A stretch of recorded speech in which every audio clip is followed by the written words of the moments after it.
Hello everyone, today we will talk about how to fix or how to solve the problem of BeautyCam. You will go to settings as you see and you can click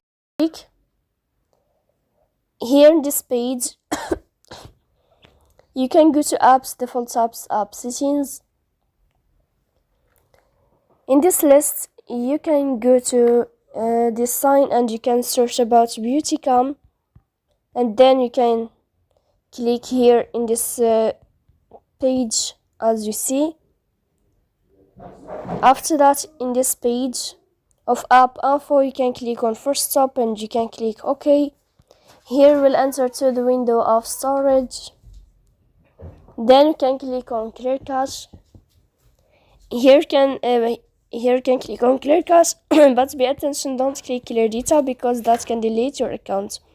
So please don't forget to support us by like and subscribe. See you next time.